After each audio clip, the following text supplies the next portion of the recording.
I wanted to say a few words about the weekly reading Shelach, and of course the main topic of this reading is how the Miraglim, the spies, brought bad report to the Jewish people, and our people were crying and didn't want to go into the land of Israel. According to our sages, this happened on the night of Tisha BeAv, the night before the 9th of Av, which of course became the saddest day of our calendar eventually. By the way, the 9th of Av specifically is not mentioned anywhere in Tanakh as any significant day. There are two dates mentioned about the destruction of the first temple. One date that's mentioned is the 7th of Av, and one date that's mentioned is the 10th of Av. But the way Chazal explained to us is that the beginning of the worst 4-day period, I guess, was the 7th of Av. That's when the Babylonians were able to enter the temple. That was the beginning of the end. But they didn't immediately start burning it, and they started burning it in the evening of the 9th of Av. And then it was burning the entire 10th of Av. So that's why the dates 7 and 10 are mentioned. And very similarly in the second temple time, when the Romans burned it, they also started burning it on the 9th of Av, the end of the 9th of Av, but it was mostly burning on the 10th of Av. So there was one sage in the Talmud that said that he would have thought that ideally we should be fasting and commemorating the tragedy on the 10th of Av. That was the main day. As I said, it's mentioned in the biblical works in Tanakh, and it's the main time when the burning of the second temple happened. So why the 9th of Av? But the other sages thought that it's the actual start of the burning that we commemorate.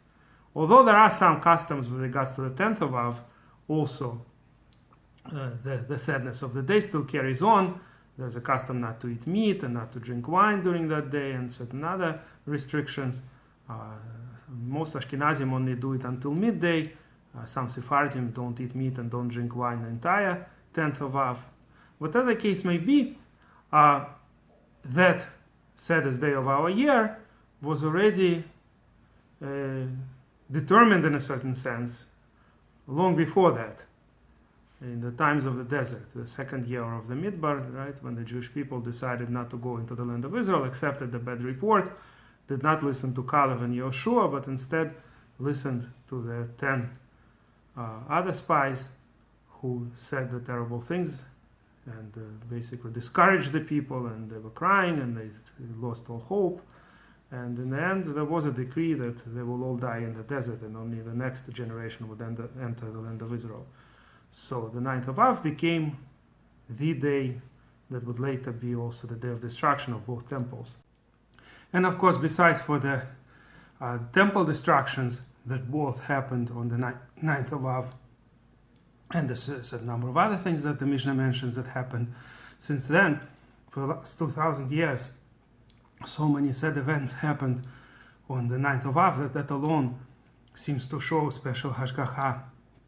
Unfortunately, hashgacha for our punishment, but still hashgacha pratit, a certain divine intervention that so many sad events, and not just for Jewish people, by the way, general sad events that occurred that caused endless suffering to many different people, including the Jewish people. As an example, from 20th century, the World War I started on the 9th of Av, and to a large extent, for those who study history, of course, World War II, and before that, the Russian Revolution, which occurred in the middle of World War I, all of these were at least partially caused by World War I. If it wasn't for World War I, maybe the Russian Revolution wouldn't have happened, the communist Bolshevik Revolution, maybe World War II would have never happened. Who knows how history would have gone if not for that said 9th of Av that became in 1914 by the secular calendar. That's when the World War I started.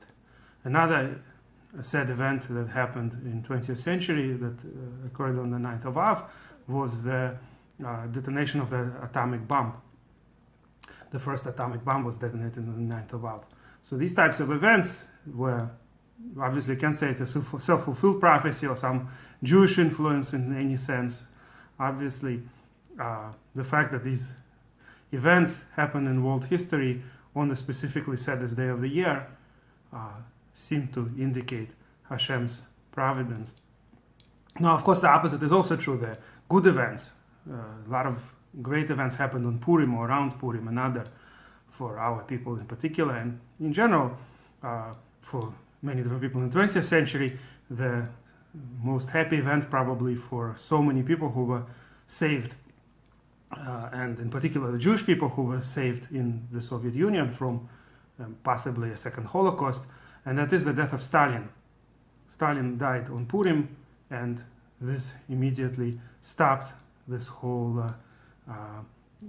propaganda and the preparation for the deportation of all the Jewish people to Siberia, and also so many different people were released from prisons that were sitting there for political reasons.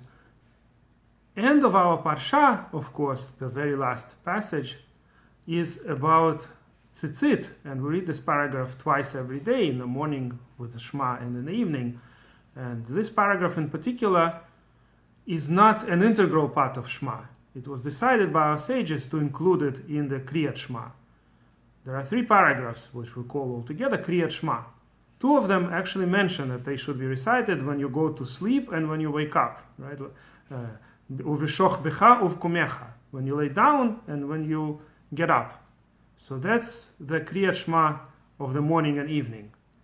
And of course there are specific rules and there are disputes if you actually have to read both of these paragraphs from the Torah law, meaning it's the Torah law to read both of these paragraphs every morning and every evening, or is it that only part of the first paragraph has to be read, or maybe the paragraphs aren't talking about Shema itself, and the mitzvah from the Torah is just to learn Torah evening and morning and never forget about Torah, but not specifically saying these words. Whatever the case may be, that only applies maximum to the first 2 paragraphs. The third paragraph is for sure not an integral part of Shema. It doesn't say anywhere in our paragraph in this week's Parsha that you have to recite it morning and evening, or when you go to sleep and when you wake up. Nothing like that is said in the Parsha of Tzitzit. But there are 2 good reasons to recite it every day. First of all, there's a mitzvah to remember the Exodus from Egypt all the days of our life. And as we say in Pesach Haggadah, and this is a Mishnah also in the beginning, in the first perek of Brachot, that Kol Yemei Chayecha, all the days, it includes twice a day, morning and evening. But it doesn't have to be in the morning, it could be done the whole day. As opposed to Shema, that the Torah specifically says when you go to sleep and when you get up, there are specific times for Shema. For the Exodus from Egypt, you could remember it any time of the day. Any time that you say either some verse from the Torah talks about Exodus from Egypt, or it doesn't have to be a verse from the Torah, some statement that reminds us about the Exodus from Egypt, you fulfill your obligation. So it has to be also done morning and evening, or day and night rather. Sometime during the day and sometime during the night. But you have the whole day to say it. So even if the time of Shema is over, there's still a possibility to fulfill this mitzvah any time of the day. And the same thing, the entire night is good for the evening remembrance. Now, there was a dispute actually if you have to do it twice a day or not. If Kol Yemei Chayecha includes twice a day. But that's the way we follow, and therefore we say the paragraph of Tzitzit both in the evening and in the morning with Shema, because it includes the Exodus from Egypt. And therefore, if a person, for instance, prays the evening prayers too early, before sundown, a lot of people do that, for instance, Erev Shabbat, especially now in the summer when Shabbat starts very late, especially in the northern countries. So in many synagogues, they pray Arvit, the Marif of Shabbat, when it's still daytime on Friday, and accept Shabbat early, but they still have to read the entire Shema in the evening when stars come out, when it gets dark. So that's the time to read both the Shema and to fulfill the mitzvah of remembering Exodus from Egypt. Because you have to do it, like I said, every morning, every day and every night. So that's one reason to recite the paragraph of Tzitzit every day, because the last verse talks about the Exodus from Egypt. This way we fulfill this obligation. However, this would not necessarily make our sages institute reading the paragraph of Tzitzit. There are many, many other places in the Torah where it talks about Exodus from Egypt. They could have instituted any other paragraph. So apparently the good reason to read Tzitzit is because it associates with the previous mitzvot that we read about in the paragraphs of Shema. Of course, Shema talks about the mitzvah of tefillin, what it says, you should ukshartem leot al yedchem. In the second paragraph, the first paragraph, it says in singular, ukshartam leot al yadecha, v'ayu litotafot ben enecha. So that hints to tefillin, and the next verse hints to mezuzah. So with tefillin and mezuzah, usually is another mitzvah that's associated, and that is the fringes on the tassels on the fringes of the cloth, right? The edges of the cloth have to have tzitzit, or gdilim as the Torah calls them in a different place. The special knots and strings that remind us of all the mitzvot. When you look at them, the Torah says you will remember all the mitzvot of Hashem. So clearly this is a good paragraph that would fit nicely into the general order of Shema. After we talk about tefillin and mezuzah, we also remember the tzitzit, and especially since it says that the tzitzit are supposed to remind us of all the other mitzvot. So our sages instituted to read this paragraph together with Kriyat Shema, and that's why almost all of us know it by heart, because we read it twice a day. And I heard once a very interesting drasha in the Yeshiva in Berlin, very interesting word about the idea that the blue and the white in our tzitzit have to do with the two spies who did not succumb, who did not follow the majority opinion, if you could call it, right? The opinion of the other spies. Of course, it's Caliph and Yoshua. Clearly, the paragraph of tzitzit has something to do with what happened in the beginning of our parsha. The Torah could have put tzitzit anywhere else, but it puts it here in our parsha, and somehow it's a kind of, I guess, counterweight, a kind of a way to prevent the situation that happened when the people strayed after their eyes and after their hearts and listened to the bad report of the bad spies. So there are two organs mentioned, right? Heart and eyes, straining after the heart and the eye. And also two kinds of strings mentioned in the tzitzit, white and blue. Techelet, a special kind of blue that looks like sky, reminds us of the heavenly throne, if you could call it. So there is blue and white, and there is two types of lotaturu, two types of thoughts that the person should not go after, two types of temptations, and two people who withstood the pressure, Yoshua and Caliph. So the rabbi that gave this lecture, I don't remember what his source is, but you could definitely find a lot of sources that are somewhat similar in various, especially in Kabbalistic writings. This whole idea of Yoshua and Caliph, they were very different kinds of people. Yoshua ultimately became the leader of the Jewish people. Caliph was a more private individual, it seems. Yoshua maybe has to do with eyes, and Caliph with heart. Kulo leif, Caliph, right, is more similar to the heart inside. And Yoshua bin Nun, Nun in Aramaic means a fish.